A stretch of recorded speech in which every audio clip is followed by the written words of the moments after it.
पूत कपूत सुने हैं लेकिन ना माता सुनी कुमाता, ये कहावत हम लोगों के जीवन में, आम जीवन में, भारत देश में प्रचलित है।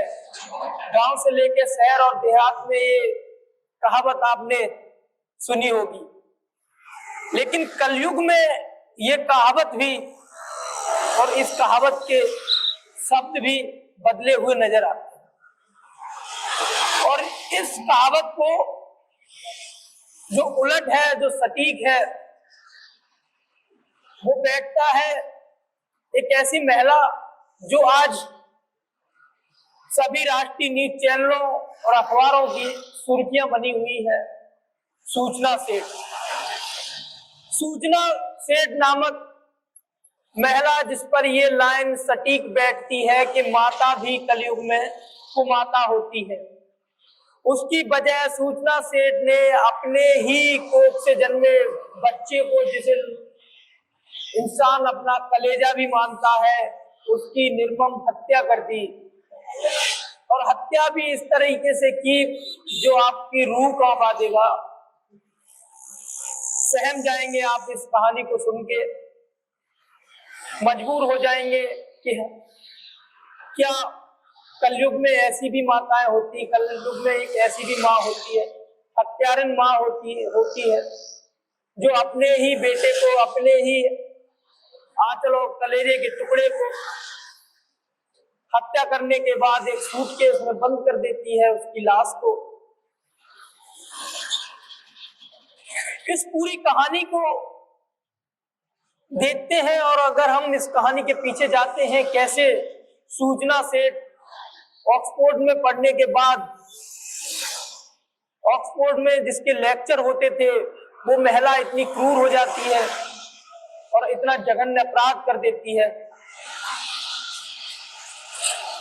इसके लिए हमें उसके पीछे की जो जिंदगी है उस पर झांकना पड़ेगा और पीछे कहानी को लेके चलते हैं। सूचना सेठ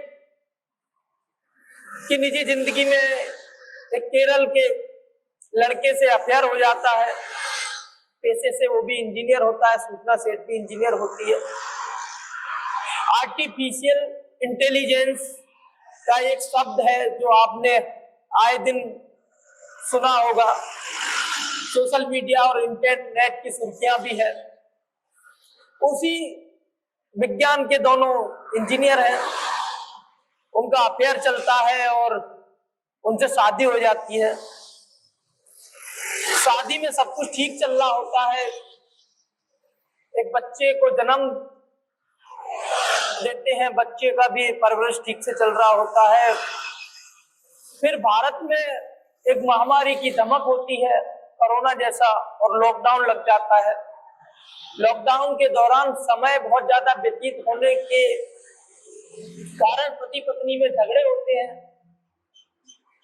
पति पत्नी के झगड़े इस कदर बढ़ जाते हैं कि सूचना ने एक एफआईआर दर्ज कराती है उत्पीड़न को, अपने पति के उत्पीड़न के खिलाफ एक एफआईआर दर्ज कराती है और उससे अलग रहने का फैसला करती है। जिसमें पति और पत्नी की दोनों की रजामंदी से,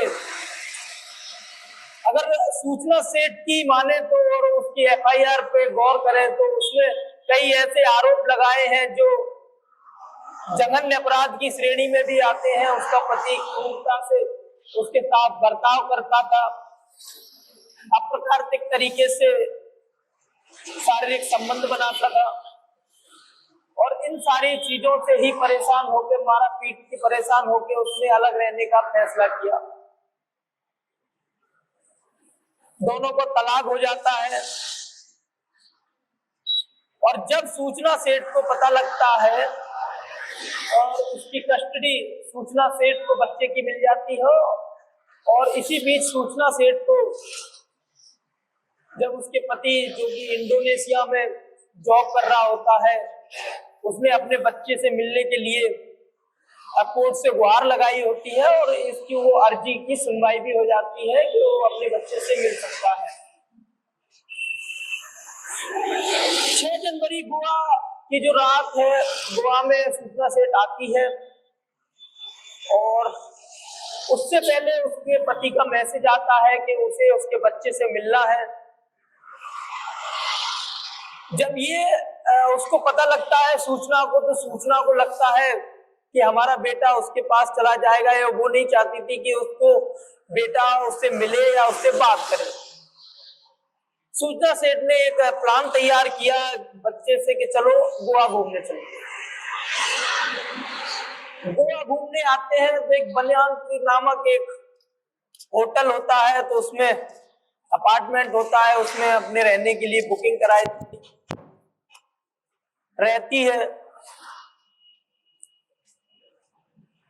और जब जाने की जो तारीख थी, उस तारीख से पहले ही जाने की तैयारी कर लेती है, और जब चेकआउट करती है तो होटल स्टाफ से फ्लाइट से ना जाने की वो गाड़ी की टैक्सी की बात करती है।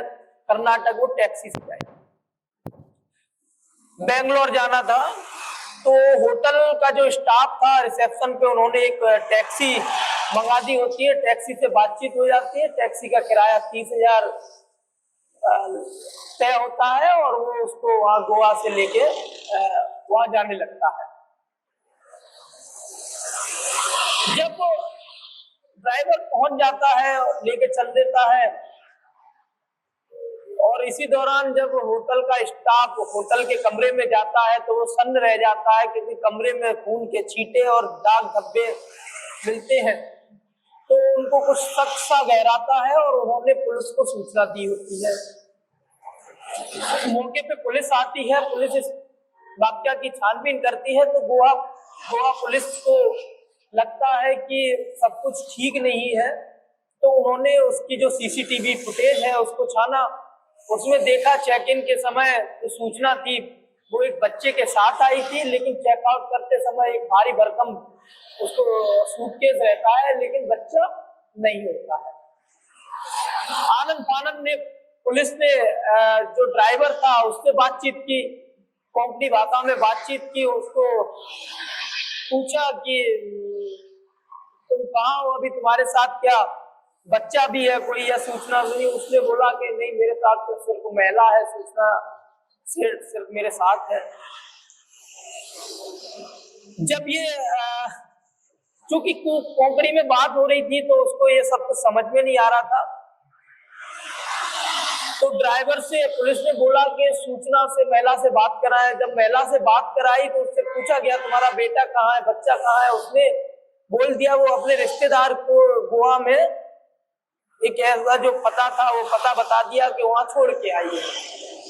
पुलिस वहां जब जाती है तो झूठा पता होता है, वहां किसी तरह का कोई बच्चा नहीं होता है, सूचना की बात बिल्कुल झूठी निकलती है। पुलिस ड्राइवर को फिर से फोन करती है और पूरे प्रकरण को समझाती है, और ड्राइवर को बोलती है, जब ड्राइवर कर्नाटक के सिंधुदुर्ग जिले में पहुंच चुका था, और ड्राइवर को बताती है पुलिस की तुमको नजदीकी किसी पुलिस थाने में जाना है। तो ड्राइवर लोकेशन लगाता है, लोकेशन लगा के वहां के पास के जो थाना होता है उस थाने में पहुंचता है, और वहां उसकी बात गोवा पुलिस से कराता है। तो गोवा पुलिस को पूरा प्रकरण समझाती है कर्नाटक पुलिस को। इसी दौरान उसकी तलाशी ली जाती है, तो बैग से पूरी पुलिस सन्न रह जाती है, क्योंकि बैग में बच्चे की लाश मिलती है। अब सूचना सेठ को गिरफ्तार कर लिया जाता है, कोर्ट में पेश किया जाता है, पूछा जाता है क्या कारण था। सूचना सेठ सिर्फ एक ही बात, एक ही जवाब पुलिस को देती है कि ये बच्चा तो मैं अपने पति से दूर रखना चाहती थी, पति के पास नहीं रखना चाहती थी, इसीलिए कदम उठाया। हालांकि सूचना के घर से एक लेटर भी बरामद हुआ, एक टिश्यू पेपर था जिसमें जो काजल होता है, काजल से लिखा हुआ था कि मैं अपने बच्चे को किसी से अलग नहीं कर सकती। तो इसे एक सुसाइड नोट भी, और जो खून के धब्बे थे तो वो खून के धब्बे उसने अपनी नस काटने की कोशिश की, और नस से जो खून बहा, खून उसको रोका, और हालांकि उसने आत्महत्या करने की कोशिश की होगी, लेकिन वो सारी चीजें कर नहीं पाई। सूचना की बात करें तो सूचना एक बिजनेस वूमन है, जो कि देश ही नहीं विदेश, जो ऑक्सफोर्ड यूनिवर्सिटी है उसमें प्रोफेसर जैसा काम किया है। आर्टिफिशियल इंटेलिजेंस एआई में 100 श्रेष्ठ वुमन महिला के सम्मान भी दिया गया है। 100 विश्व की महिलाएं हैं उनमें उसको शामिल किया गया है। लेकिन इतना बड़ा कृत्य कर देगी, इतना बड़ा हादसा कर देगी, इतने बड़े जुर्म को अंजाम दे देगी, ये तो सूचना सेठ ही जानती है। कहानी के पीछे या इतने बड़े जुर्म के पीछे उसकी क्या मंशा थी। लेकिन हाल में तो यही पता लगता है कि अगर डॉक्टरों की माने तो सूचना किसी तरह की बीमारी से भी ग्रसित थी।